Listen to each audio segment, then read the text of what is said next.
A gente não está encomendando o crescimento futuro, né? A gente não está olhando para ganhos de produtividade, né? A gente está crescendo com base no consumo. É muito mais uma questão mais conjuntural. Assim, há uma preocupação, claro, com o meio ambiente, mas o dinheiro fala mais alto. Tem um ditado sobre o Fed, nessa questão dos juros, que é: eles sobem de escada rolante e descem de elevador. E dessa vez, provavelmente, não vai seguir esse ditado. Pibinho ou pibão, eis a questão. No Terraço Cast de número 417. Nova vinheta. Gostaram? Fala pessoal, Caio Augusto, diretamente da noite de 1º de março de 2024 em Ourinhos, para o 417 do Terraço Cast. Comigo, como vocês já ouviram na vinheta inicial, estão elas do trio mais amado do Brasil. E aí, Raquel? Alô, alô, terraceiros e terraceiras. Alô, companheiras de podcast. Alô, Rê, alô, Fê. Aqui quem fala é ela, a mulher do tempo sem tempo.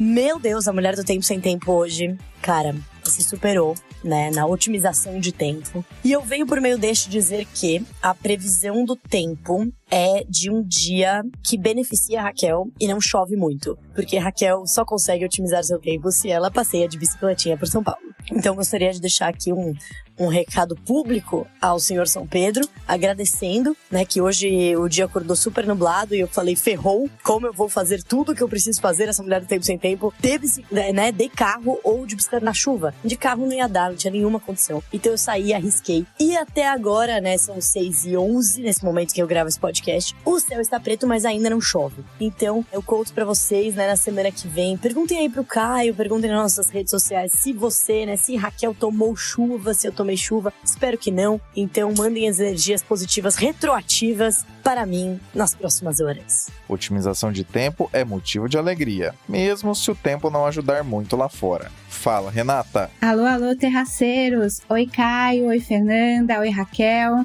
Espero que esteja aí tudo bem com vocês. Aqui é a Renata, trazendo como sempre o boletim internacional da Califórnia, mas essa semana eu tô um pouco mais pro sul da Califórnia, né? Eu moro em São Francisco e essa semana eu tô viajando, tô gravando de San Diego pra vocês. Um lugar, aliás, muito bonito. Eu não conhecia San Diego, recomendo pra quem vier pra Califórnia visitar esse lugar também. Exatamente, Renata sempre com dicas do cenário internacional e também de turismo. Tudo bem, Fernanda? Fala, meus amigos do Terrascast. Olha só que semana maravilhosa pra gente estar juntos de novo aqui. Maravilha, vamos ao 417.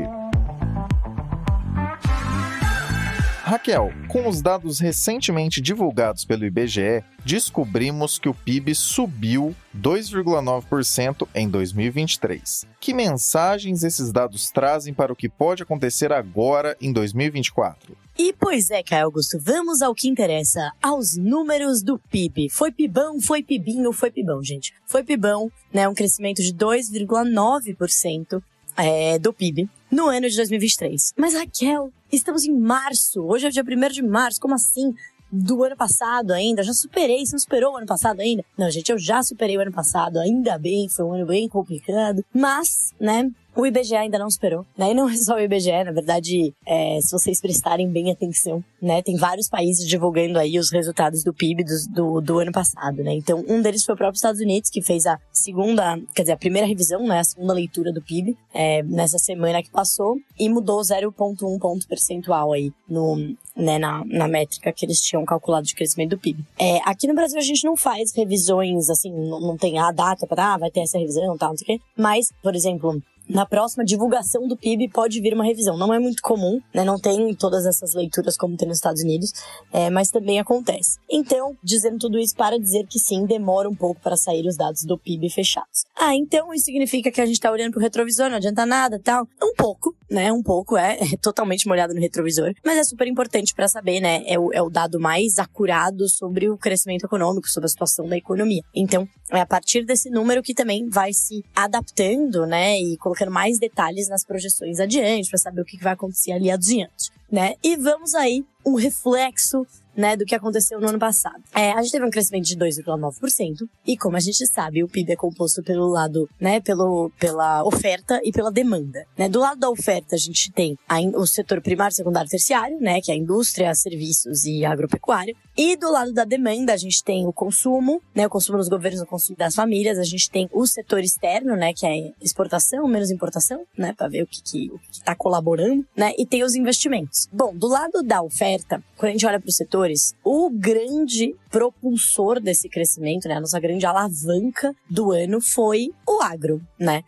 Para quem ouve o Terraço Cast, isso não é surpresa, né? Não é mesmo? Porque a gente sabe que o ano passado foi marcado pela super safra, né? A gente teve aí uma super safra agrícola muito forte na primeira metade do ano, que fez o setor, né, crescer no ano de 2023 15%. Foi uma catapulta, foi um crescimento, foi extraordinário. Mas no último trimestre, sai o resultado do último trimestre e sim o do ano, né? Então, enfim, acabou os trimestres e tudo mais. No último trimestre, o agro caiu, né? Porque, lógico, comparado aos trimestres anteriores, que ele tava crescendo muito, muito, muito, isso não quer dizer que a produção tá ruim, né? O agro tá em crise, não, nada disso. É só porque teve realmente uma super safra, um crescimento muito forte no começo do ano. Então, a gente teve aí 15% de alta. Mas o agro, né, a agropecuária em si, ela corresponde a menos de 10% do nosso PIB. Quando a gente olha o agronegócio, né, que aí a gente envolve serviços, envolve indústria, envolve outras coisas ligadas ao agro, que não é só a produção agrícola, aumenta esse número para por volta de 30% do nosso PIB. Mas quando a gente calcula, por isso que a gente fala assim, subiu 15% e o PIB só cresceu 2,9%? Porque, né, responde por pouquinho do nosso PIB só quando a gente olha esses 15%, que é mesmo a agropecuária. Mas quando a gente olha, por exemplo, para serviços, que cresceu, agora eu esqueci o número exato, mas 2 alguma coisa, depois Caio Augusto me faz esse adendo. Teve um crescimento robusto aí também no ano passado, né? E parte desse crescimento, na primeira metade do ano, foi justamente levada pelo agro, né? Pela super safra. Então a gente teve aí serviços de transporte de carga, serviço, né, tanto rodoviário quanto marítimo, quanto até aéreo, né? Então a gente teve aí toda uma parte de serviço logístico, né, atrelado à super safra e essa super expansão aí que a gente viu na primeira metade do ano no setor agroexportador, principalmente, né? Agro doméstico também, né, para exportação e para consumo doméstico. Então, tivemos aí uma parte de serviços que foi por isso no começo do ano. Na segunda metade do ano, quem foi o destaque ali foi mais serviços, outros serviços, né?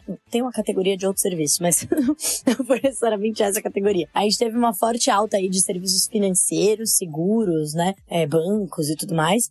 E a gente também teve uma alta expressiva de serviços prestados às famílias, o que é super importante, que era um setor que tinha ficado para trás na pandemia, né? Obviamente com tudo fechado e tudo mais. Aqui dentro entra restaurante, entra manicure, entra, enfim, tudo que é serviço que é prestado às famílias, né? E ele teve uma recuperação bastante positiva, né? Bem forte aí na segunda metade do ano. No último tri, né? Não veio tão forte quanto o esperado, mas não reverte uma tendência aí positiva pro setor. E o que tá puxando o setor de serviços? Principalmente o consumo das famílias. As famílias estão consumindo muito, né? Esses serviços, que tá sendo puxado por um mercado de trabalho bastante resiliente. Então a gente tá com as taxas de desemprego, né, nos menores níveis desde 2015, né, 7, acho que ajustado sazonalmente está em 7,8, 7,7, né, que é um patamar bastante, né, historicamente baixo, e muitos dizem que é perto da nossa taxa de desemprego neutra, que é aquela taxa que, assim, dá para ter mais gente empregada? Dá, mas a nossa mão de obra aí não é qualificada o suficiente para ocupar todo esse espaço, então acaba ficando uma taxa de desemprego neutra, que dificilmente vai, né, melhorar daí se a gente não tiver ganho de produtividade, educação, etc, né, quanto mais desenvolvido o país, menor a sua taxa de desemprego neutro. Mas a gente está próximo aí, a nossa. E isso é super importante para o Banco Central, porque se a gente chega num ponto que a gente está assim, no pleno emprego, né? Mas tem desemprego por causa dessa, né, da taxa de desemprego neutro, etc. Isso começa a pressionar os salários, e é o que a gente está vendo, né? Então isso tem tudo a ver, voltando aqui para o consumo, né? As famílias, como o mercado de trabalho está bastante forte, resiliente, aquecido, a renda das famílias, a renda disponível, a renda real disponível, cresceu muito no ano passado, e deve continuar crescendo nesse ano. Foi por conta desse mercado de trabalho aquecido, tá com o dado da PNAD saiu agora, os salários crescendo acima da inflação, né? Porque o trabalhador fica com maior poder de barganha para negociar, né? O que é super importante aí, enfim, do ponto de vista de inflação. É bom porque ajuda as famílias, obviamente, e ajuda no crescimento econômico, mas tem esse lado, né, trade-off com a inflação. Então, mercado de trabalho, renda real, então essa renda real, o crescimento veio da onde? Tanto dos salários quanto da queda da inflação ao longo do ano passado e também de benefícios fiscais, né? Então a gente não pode esquecer que desde meados aí de 2022 os benefícios fiscais subiram bastante, aí teve ajuste de salário mínimo, vai ter, né, mais ajuste para esse ano aí de olho, teve os precatórios que foram pagos no final do ano passado, eu já tô falando um pouco do final do ano e do começo desse ano, né, que é a tendência que a gente tá vendo. E é isso que tá acontecendo com o setor de serviços, do lado da oferta e do lado da demanda com o consumo das famílias. Voltando aqui do lado da oferta, e a indústria, Raquel, o que aconteceu com a indústria? Olha, a indústria, gente, a indústria cresceu mais de 1%, acho que foi 1,6%, um número bom, né, quer dizer, é meio medíocrezinho, né, mas, legal, a indústria tá vendendo carros manufaturados, tá indo tudo bem? Não. No caso, não. No caso, foi a indústria extrativa que puxou esse crescimento. Então, aqui eu tô falando de extração de petróleo e de minério de ferro ao longo do ano. No final do ano, foi muito mais petróleo, que é o que deve continuar a tendência esse ano. Mas, cara, o que a gente tá produzindo tanto petróleo? Que lembra que a gente achou um monte de petróleo lá em 2015, 2016? Então, esses petróleos achados, leiloados, não sei o que lá, eles, assim, estão sendo explorados, mas agora que tá realmente, demora um tempo, né, pra produção acontecer. E agora que a gente tá vendo o resultado dessa produção, né? Então, realmente a produção tá bem forte. Isso tá colaborando também pra nossa balança comercial, né? Porque entra dinheiros estrangeiros aqui e ajuda a manter a nossa moeda estável, até relativamente mais valorizada, né? Mas do ponto de vista de produção também, né? Então, petróleo sendo produzido, né, bastante. E o minério de ferro também, né? E aí aqui, gente, vale dizer que assim, mas o preço não tá bom, né? O preço caiu do minério e tudo mais. Mas aqui não é preço, né? PIB, a gente não pode esquecer que PIB é produção. PIB é quantum, é produção. Então essa produção está acontecendo e puxou bastante aí, então, a indústria extrativa, a parte do crescimento do PIB industrial. Até a construção civil deu uma animadinha no final do ano, no último tri, né? No quarto tri. Mas a indústria de transformação, infelizmente, a gente caiu, ficou pra trás. Crise na Argentina, né? Crédito ainda caro. Então, não foi um ano para a indústria manufatureira. E aí, por fim, né, do lado da demanda, então eu falei do consumo das famílias, aí tem investimentos e exportações, né? Importações e exportações. Exportações bombou, maravilhoso, cresceu 9%, enquanto as importações cresceram 1 e pouco, caíram, na verdade, 1 e pouco, ou seja, a gente exportou muito mais, então a contribuição foi positiva para o PIB. E exportamos o quê? O que a gente produziu na indústria extrativa e no setor agrícola, basicamente, né? Foi isso que a gente exportou muito. E aí, gente, o lado ruim, investimento não ficou legal, investimento tá bastante medíocre, né? O que significa? Que assim, se o investimento produtivo, né, investimento em bens de capital, né, que a gente chama de formação bruta de capital fixo em economia, que é nada mais é do que o investimento, se ele tá baixo, a gente não tá comprando, a gente não tá encomendando o crescimento futuro, né? A gente não tá olhando para ganhos de produtividade, né? A gente tá crescendo com base no consumo. É muito mais uma questão mais conjuntural, né? A gente cresceu muito puxado pelo agro ano passado, né? E esse ano, o que a gente deve olhar?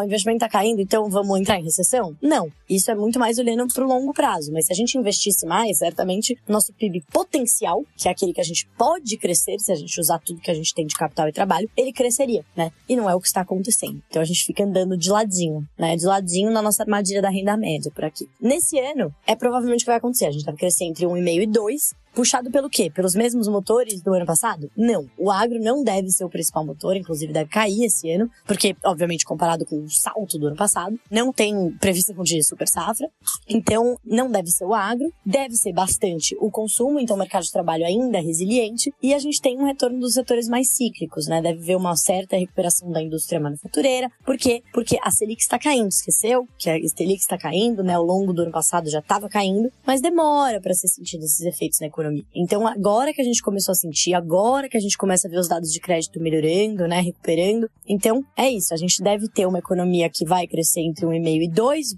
né, meio que dentro do potencial ali, nada muito além, né, muito levada então por benefícios fiscais ainda aumentados, então a gente não pode esquecer, lembra aquele precatório que o governo decidiu pagar o ano passado, tal, isso aí é muito dinheiro, é dinheiro na mão de um monte de aposentado, num monte de gente mesmo, bastante dinheiro sendo injetado na economia.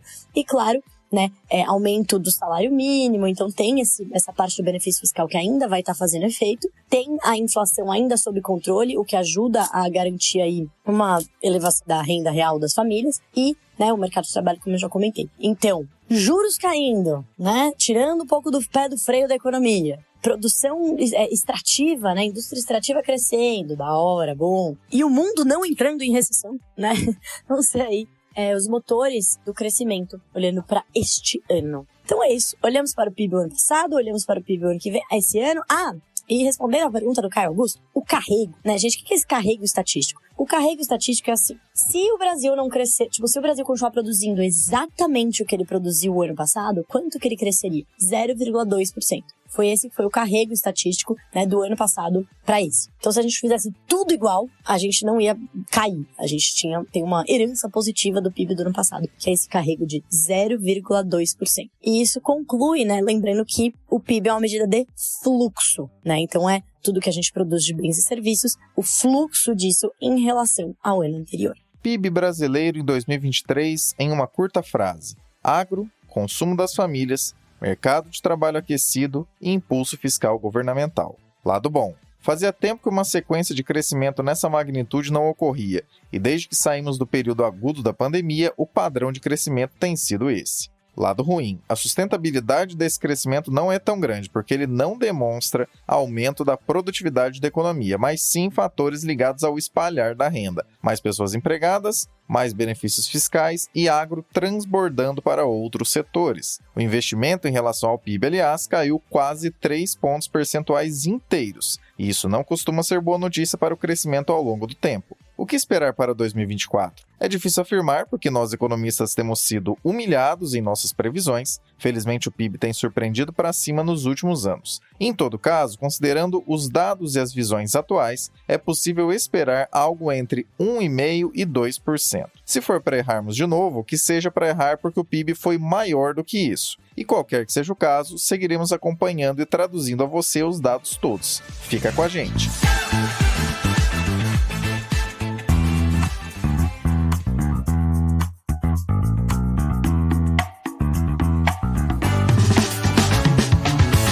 Confira na nossa Linktree todos os meios possíveis de acompanhar o Terraço Econômico. Nossas redes sociais, parcerias ativas, e-books e até mesmo como você pode cadastrar seu e-mail para receber nossa newsletter semanal, a Reflexionários. Então, para resumir a ópera, não deixe de visitar nossa Linktree. Esse link está na descrição desse episódio.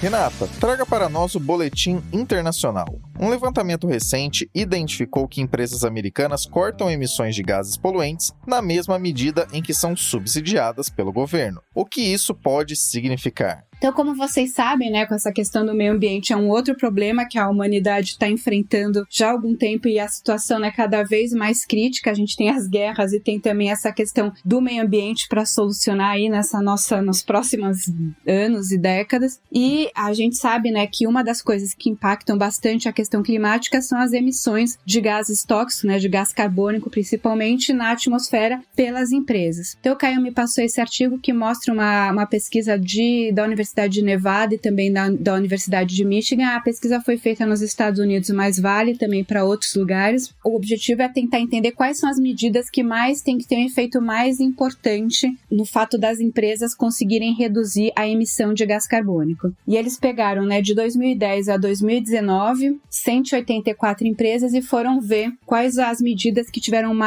foram mais eficientes na redução de emissão de gás carbônico por essas empresas. Então, eles avaliaram iniciativas das próprias empresas, né? Iniciativa das próprias empresas voluntariamente reduzindo a emissão de gás carbônico, mudanças na regulamentação municipal, mudanças nas regulamentações estaduais e também incentivos financeiros dados principalmente aí pelo governo federal. E aí, digamos assim, né, para a surpresa de 0 pessoas, né, de todas essas mudanças aí, a que mais teve impacto na redução de gás carbônico por parte das empresas foram os incentivos financeiros. Ou seja, quando o governo subsidia, de alguma forma, soluções climáticas mais verdes, digamos assim, é o impacto que tem mais eficiência na redução de gás carbônico por parte das empresas. E aí tem toda uma discussão também, né, se por acaso o Donald Trump voltar a ser o presidente das eleições, né, do final desse ano, com o mandato no começo do ano que vem, que tipo de impacto isso pode ter nessas medidas para o meio ambiente. Lembrando que essa pesquisa, né, ela pegou uma parte do governo do Trump, né, ela foi feita de 2010 a 2019, então pegou 3 dos 4 anos do primeiro mandato do Donald Trump, e o que a gente percebe é que mesmo que ele vença, isso não deve ter um impacto muito grande, primeiro porque os republicanos aí, eles têm essa questão, né, de reduzir impostos de qualquer maneira. E esses incentivos que são dados para as empresas hoje, eles estão bastante concentrados, inclusive, em estados republicanos. Então, a gente não acha que uma eventual vitória do Donald Trump venha modificar essa questão dos incentivos, né? A gente teve um grande incentivo feito pelo governo do Joe Biden em 2022, né, o que eles chamaram de Inflation Reduction Act, né, uma lei de redução de inflação, que teve aí várias medidas, né, por exemplo, controle de redução de preço de medicamentos, por exemplo, para reduzir a inflação, mas uma parte dessas medidas foram esses incentivos para as empresas, incentivos fiscais, né, verdes, para as empresas reduzirem a emissão de gás carbônico. E esse tipo de medida a gente vê, né, que teve um impacto bastante positivo, mas que não há perspectiva de mudança com relação a isso numa eventual vitória do Donald Trump.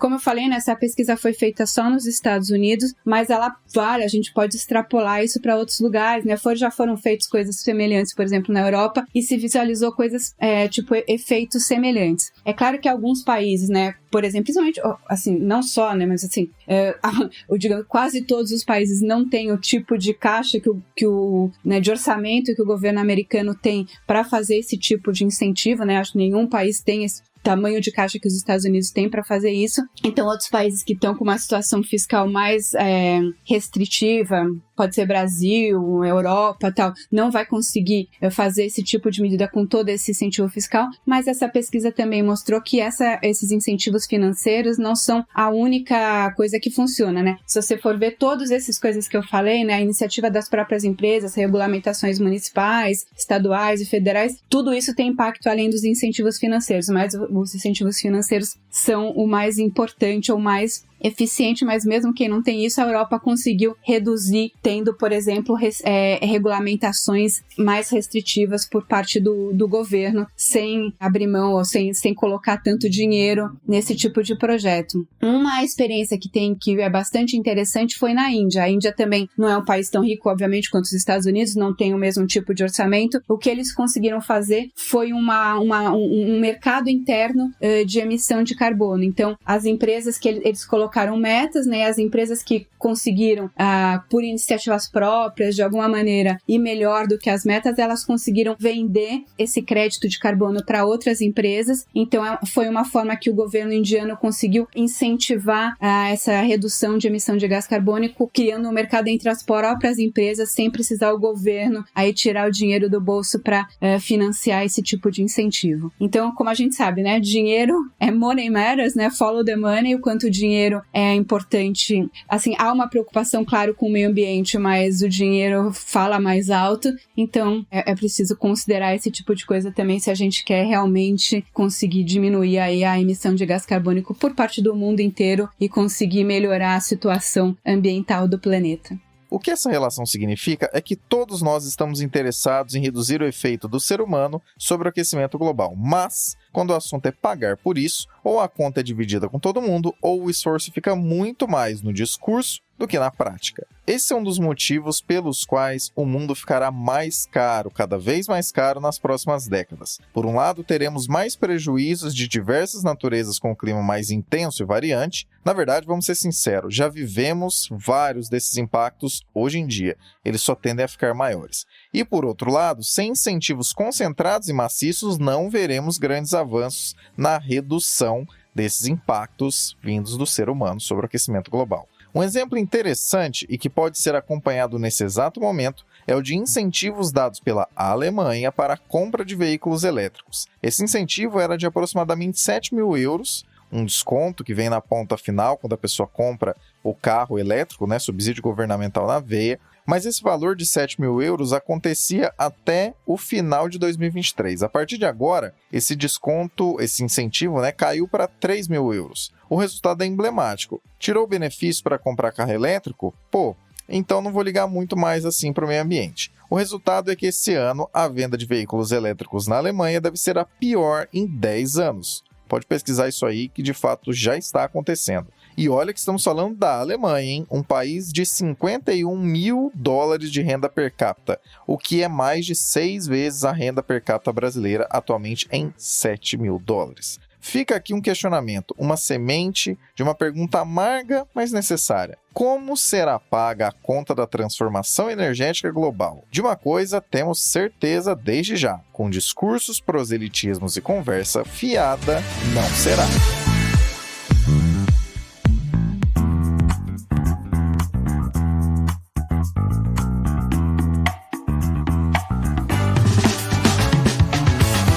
Gosta de como os conteúdos do Terraço Econômico traduzem e desmistificam as coisas? Saiba que não fazemos isso apenas com a análise dos cenários, mas também para parceiros comerciais. Para saber como o seu negócio e o nosso negócio podem ser parceiros, visite na nossa Linktree o item Contrate o Terraço. Quem sabe seu produto ou serviço pode não apenas ganhar uma descrição mais adequada, como também acessar as centenas de milhares de pessoas que nos acompanham todos os anos. Já pensou?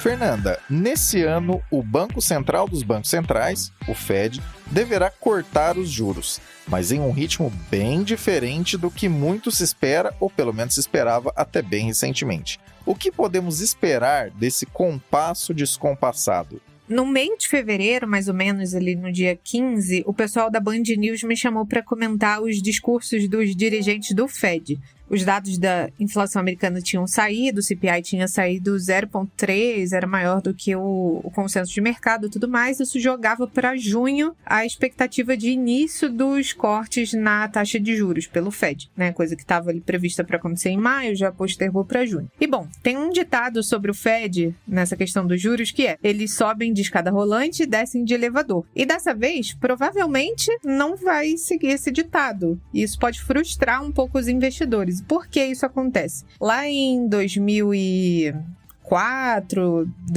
entre 2004 e 2006, o presidente do Banco Central da época adotou uma política de aumentos de 0,25 a cada reunião. Isso trazia uma certa previsibilidade, né? E provavelmente não é isso que vai acontecer dessa vez, tá? A gente tá num cenário aqui de controle de inflação depois da pandemia, nada novo aqui para quem escuta o Terraço Cast, né? A gente teve aí muitos meses de inflação, uma inflação que se entendia como transitória, mas que de transitória não teve nada, e aí o remédio foi taxa de juros altos para controlar a expectativa de inflação. E bom, recentemente o presidente do Fed de Chicago, ele falou que tá claro que a inflação tá caindo e que o Banco Central não quer seguir com esse nível restritivo na economia por muito tempo. Vocês sabem que a taxa de juros alta não é nada estimulante para a economia, muito pelo contrário. E aí ele sugeriu que os juros podem começar a cair antes de a inflação chegar na meta de 2%.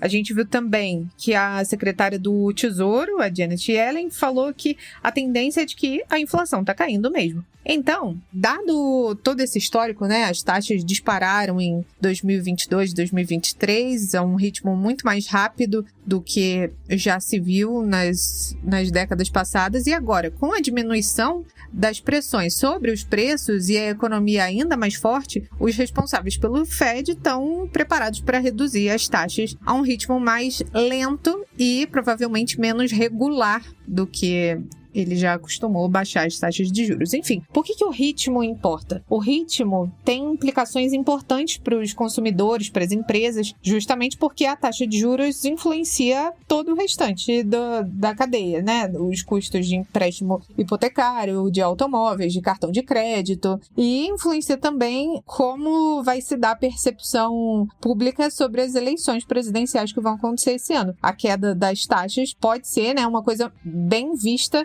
para o lado do atual presidente, do Joe Biden, porque, naturalmente, quando se tem uma queda de taxa de juros, a economia costuma responder dando um impulso, né? E esse impulso pode ser bem visto para o governo atual. Mas os fundamentos desse ciclo de cortes também parecem muito diferentes do que já se viu. Embora o Fed normalmente reduza as taxas de juros em resposta a recessões, a economia dos Estados Unidos dessa vez se manteve muito surpreendentemente resiliente. Então, se a economia não está estrangulada, né, se não é a taxa de juros que está segurando a economia até que está respondendo bem, será que é urgente a taxa de juros? Não sabemos, né? Provavelmente não. Nos 3,7%, a taxa de desemprego é praticamente a mesma de quando o Banco Central começou a aumentar as taxas lá em março de 2022. Essa força, aliada a uma inflação superior ao que era previsto em janeiro, reforça uma abordagem mais cautelosa apresentada por todos os dirigentes ali do Fed. As autoridades também salientaram repetidamente que a necessidade de basear suas decisões precisa estar centrada em dados. E aí, se a gente for olhar o resto do mundo, a gente vê que o Banco Central Europeu tem mantido as taxas de juros inalteradas num máximo histórico desde setembro e sempre vem recuando nas conversas quando o assunto é corte da taxa de juros e argumentando que falta dados, especialmente sobre salários. A presidente do Banco Central Europeu disse que os dados econômicos da zona do euro indicam que a inflação está voltando à meta, só que não se tem dado suficiente para falar sobre a queda. Os dados mais recentes confirmam que o processo de desinflação está em curso, mas que o corte nas taxas de juros devem acontecer gradualmente. A sensibilidade de cada economia a variações nos juros é muito diferente. Aqui no Brasil, com basicamente 40% do crédito sendo direcionado, a ação da política monetária precisa ser muito mais agressiva para ter efeito. Ou seja, em bom português, para segurar a inflação, aqui o juro precisa subir mais, porque esse juro mais alto não está chegando a todo mundo. Nos Estados Unidos, essa sensibilidade é maior, que faz com que subidas de juros sejam sentidas mais rapidamente, mesmo que eles subam mais devagar. O que muda dessa vez é que o ditado que a Fernanda trouxe provavelmente não será seguido agora, porque na prática, mesmo após a maior subida de juros de maneira concentrada desde a agressiva gestão de Paul Volcker ainda nos anos 80, ainda temos um mercado de trabalho aquecido e também uma inflação resistente. Mais recentemente, inclusive, o índice que o Fed mais gosta de acompanhar para tomar suas decisões, que é o Core Personal Consumption Expenditures Price Index, aí o inglês meio enferrujado, que é o acompanhamento da inflação já excluindo itens mais voláteis como alimentos e energia. Esse índice subiu 0,4% agora em janeiro, o que foi o maior avanço para um mês em mais de um ano. Já há quem coloque na mesa, inclusive, uma previsão ainda mais complicada, de que o Fed sequer irá fazer cortes nesse ano de 2024. Essa visão foi apresentada à Bloomberg nessa semana por Thorsten Slock, economista-chefe da Apollo Global Management Group. Quanta diferença para a empolgação do mercado em dezembro, hein? Que chegou a precificar mais do que o dobro do número de cortes que o próprio Fed está anunciando que fará nesse ano. Você que sempre nos acompanha, que tal trazer mais gente para ouvir e também acompanhar o Terraço Cast? Não deixe de enviar esse episódio para alguém que também queira ficar por dentro das discussões relevantes a nível doméstico e internacional. Nos despedindo agora do trio que trouxe suas análises descomplicadas e simplificadas ao 417 do Terraço Cast. Obrigado, Raquel. É isso, pessoal. Eu falei, eu acho que bastante rápido, né? Quando eu falo sobre esse tema, quando eu faço vídeo e tal, eu acabo falando mais rápido do que o normal. E também porque eu tô com fome e eu tô olhando pra cara do sanduichinho que eu tava comendo quando eu parei pra eu gravar esse podcast. Então é isso, gente. Eu conto pra vocês na semana que vem o que aconteceu aqui com o meu destino da chuva. Parece que vai ficar tudo bem. Obrigado, Renata. Semana que vem eu volto com mais notícias e análises aqui no Boletim Internacional. Um beijo pra todos e até semana que vem. E obrigado, Fernanda. Caio, muito obrigada pelo convite, é sempre um prazer estar aqui neste trio maravilhoso e a gente se vê na semana que vem. Queria deixar aqui um grande abraço e quem quiser me seguir lá pelo TikTok é @sigafefa. Grande abraço, galera! Abraços pelas ondas sonoras, continuamos a prosa no próximo episódio.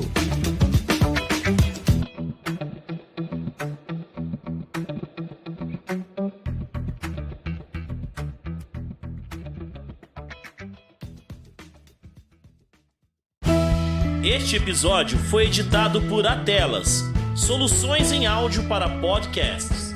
Encontre a Atelas nas redes sociais. É só buscar por @AtelasEdição.